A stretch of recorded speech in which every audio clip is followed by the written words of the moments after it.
well, like a bunch of people in here make music and everything, you know. Yeah, I wanted to get folks' opinions. Like, this is just like one of my personal questions that like I just like have for y'all. Like, since I'm from the South Bronx and I listen to drill, but I also listen to old school hip hop and R&B. You feel me? Biggie, Tupac, Shanti, Aaliyah, TLC, Run DMC, all those people. And you know, like I just noticed like the difference between like drill music and not. And so like I guess like to start off like with what are y'all opinions of kind of how like drill music is today? I've never really been a fan of the drill scene. I honestly feel right now New York is really jocking Chicago style, because when I think of drill music, I think of that Chicago music scene. You know, New York, we got a lot of great rappers like my boy Soup, my boy Theodore, that are spitting real lyrics, and a few other rappers too in New York, and they go on their own wave. You know, I feel like New York right now is really just, it's not New York rap anymore. You know, Chicago's drill rap, that's their thing, keeping it Chicago. And I'm not knocking them dudes or whatever, but I feel like it's not authentic. You know, when I see these New York drill rappers now, they remind me of Chicago. It don't remind me if it's New York. You know, so I feel like they taking that whole swag and wave and like, I don't like swagger jackets, be yourself. You know what I'm saying? New York was never known for drill rap. Yeah, we had our gangster rap here and there, and yeah, we had our rap artists, you know. New York is known for taking something and making it 10 times better than what it was. So no matter what it is, if it hits New York City, we're not going to let it come out of New York City the same way it came in. We're going to put ourselves like reproducing it back to piggyback on both of y'all though, because like gangster rap, when you think about that, you think about the early 90s, right? Something that specifically was like implanted into the culture. It's talked about widely. It's not just something that, we monetize ourselves. This is something that the labels promoted. This is something that they use to degenerate our mind and make us think differently about ourselves. It's a controlled, you know what I'm saying? It's a controlled experiment pretty much. Just like we don't come from the projects, we don't come from none of that.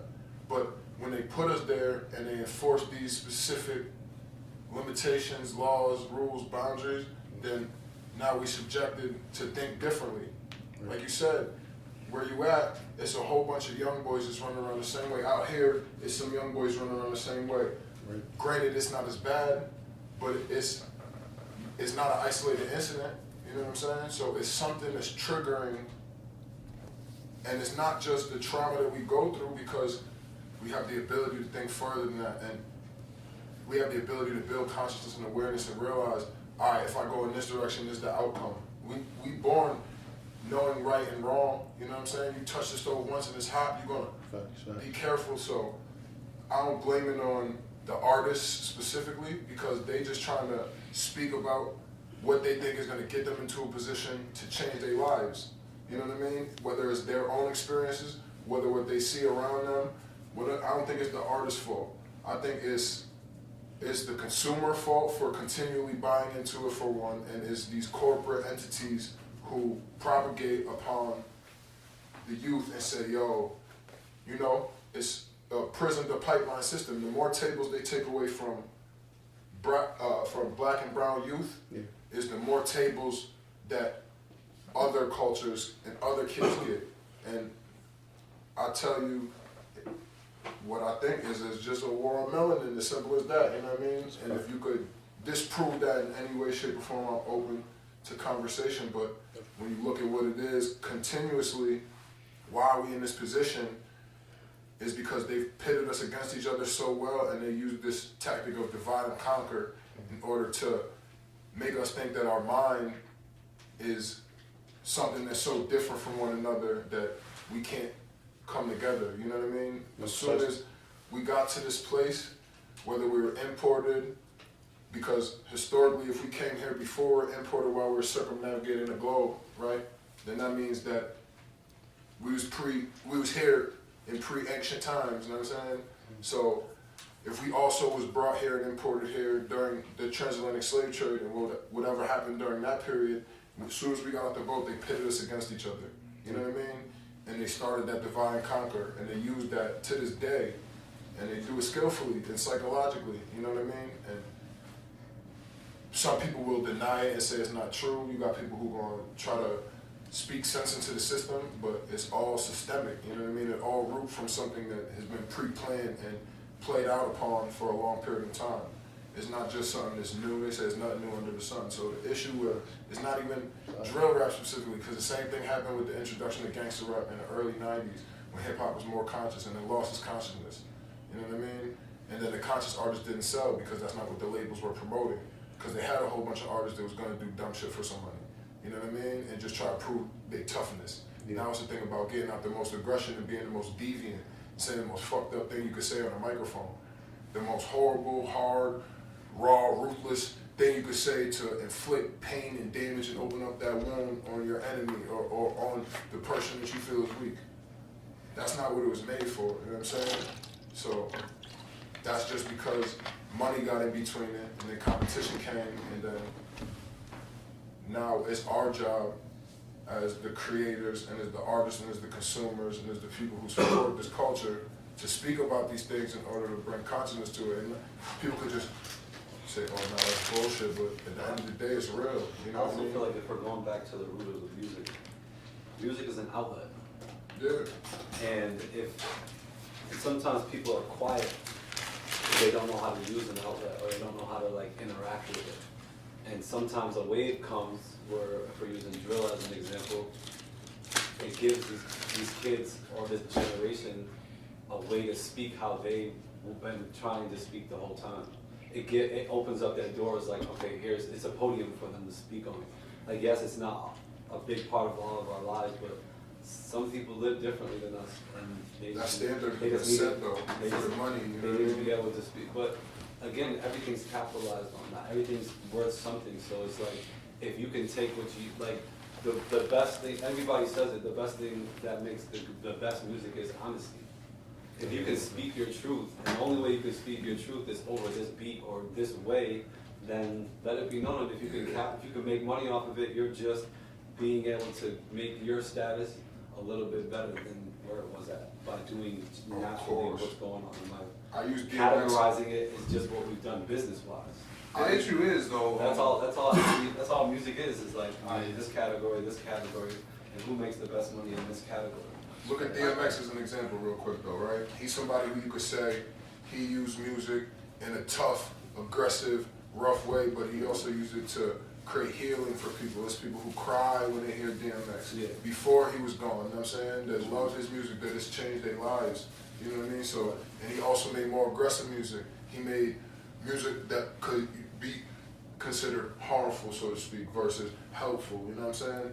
But at the end of the day, it's not about the glorification of it, it's the amplification of it, you know what I'm saying? It's being amplified for money, you know what I mean? Like, glorify this and you'll get a deal.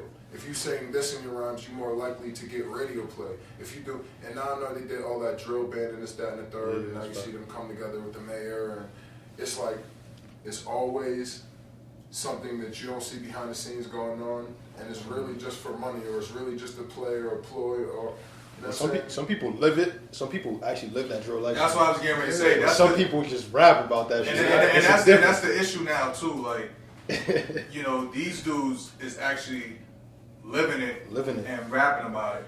And like, we look at K Flock. K Flock was living it. He bodied somebody. Now he's gonna do 25 to life. When we look at the Chicago drill rappers, Lil Durk, King Von, them dudes are really about that. Right.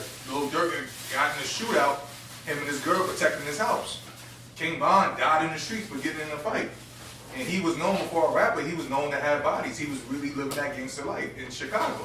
You know, and what 50 Cent said a while ago, I seen this interview, 50 Cent said now these young boys, it's about how many bodies you got. He said back in my day, it was like how much money you making. It wasn't about bodies. Right. Like, rappers back then, you could almost say it was, they were wearing costumes. They were spitting these things and stuff, but really wasn't living that life. Not all, but you could say some. Now these rappers are actually living that life, and they don't know how to separate from being a street dude to being a rap artist. We look at the baby. Rap's He's always had that in stigma something. to it.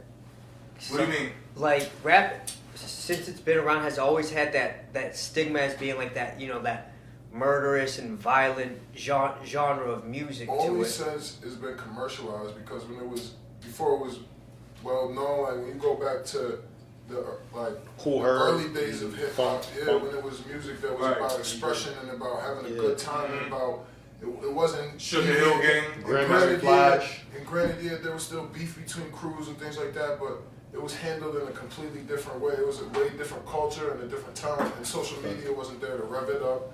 You didn't have all the technology you have now behind it. Where you have a whole generation, right? I'm 32, so if you 18 and down, I look at you as technically another generation, because there's a whole 15, 14-year gap. You could have, your parent could be 14 or 15 years old, and you could be a baby, and you know what I'm saying? Like, so there's a generational gap right there. So these kids that's 18 and down at this point in time, they grew up with a completely different, for the past 18 years, what they've had technologically, It's completely different from y'all. since they could hear, smell, touch, think, you know what I'm saying? They had way more access to way more corruption. You know what I'm saying? Because we got act like technology got all these positives, but we don't talk about the negatives that it has. The things that we see that we don't need to see. You know what I'm saying? And I'm not talking about being sheltered from something, but it's just real life things that we shouldn't have to go through a trauma of somebody else because of social media, or, you know what I'm saying? Shit gets amplified 10 times. Like I said, it's the amplification due to not just the money, but the technology and all these things that they use to degenerate us a little bit more. It goes back to the programming stuff. Like, I guess, and it just makes me think about, so like, is music the new crack of the 2020s? Just like crack, the crack epidemic in the 80s? Is hip hop music, trap music, all this, because like it's programming us to like really. Yeah, but music like, has so, always programmed us. That's why I don't like really agree with but like I feel but it's promoting a lifestyle. Music has always promoted a lifestyle, no matter how you look at it. From decades to decades, always promoted a lifestyle. I can guarantee you, 10 years from now, white people are going to romanticize the drill music of today. You see what I'm saying? White people are scared of that shit. No, it always happens. They always, you know what I'm saying? But like, for example, like with the whole Super Bowl halftime show, that was probably the first all hip hop halftime show. And when Dre first came out, it was so controversial. You see where I'm saying it? But now white people incorporate it into all their movies. And make it mainstream. Music at the end of the day, it's not even and they're mainstream. gonna do that. You know what I'm saying? It's not mainstream music. Like, I don't care what anybody. It's not a mainstream form of music. Like, the artists like Lil Durk that broke through, he's not he You didn't really do it don't off call of that drill drill music. music no That's more. not Yeah. drill music. You know what I'm saying? He makes poppy music that has that drill-esque feel to it, but now he's completely switched the pattern of it. It's not the same. Yeah. You know what I mean? Right, It's not. That's facts. It's not. Yeah, that. Tom is definitely right on that. You know, And when you listen to his earlier mixtapes, that was real music. No, facts. You know, Listen, it he was was young now artist. he's transcended. You know what I mean? He's Yeah, more so. He's more for a complete. He's a complete rapper now. Chief Keef, you know what I'm saying? Right. You could say Chief Keef is the most mainstream drill rapper Yes. for his time, you know what I'm saying? And even he deviate from that sound now. Like, he Right. don't go necessarily into that same sound that he has. It's a maturity thing as well, right? That's why I like Dirk, because he went from showing people like, yes, I have to, this is my life, this is what I deal with. And now that I'm not part of that life anymore, this is what I'm dealing with. Now he's going to proposing to his girl on the stage and stuff like that. Like He's G showing said people too. a different life. And it's okay, I feel like it's okay to have a rough starting point, but it's your responsibility to not let it take you backwards, to smooth that out so you can move forward. And that's what a lot of these artists aren't taking that responsibility, going, all right, I did that because that's what I had to do. Now I'm here. This is what I need to do to maintain this, and it's not that anymore. As you get older, you're supposed to mature and learn, like, all right, I can't be on the street every day with my gun trying to shoot at people. It's not gonna work. I can't be in the house chilling with my boys every day because I'm making no money. Like, you learn. Some people don't. Some people don't get the ability to learn that though. Like, when we're talking about these inner city, when we're talking about where you come from, you got the mentality shift to understand. Not everybody gets that same mentality shift. Not everybody sees things differently. You had a mentality shift. I heard you talk about it before. You know what I'm saying?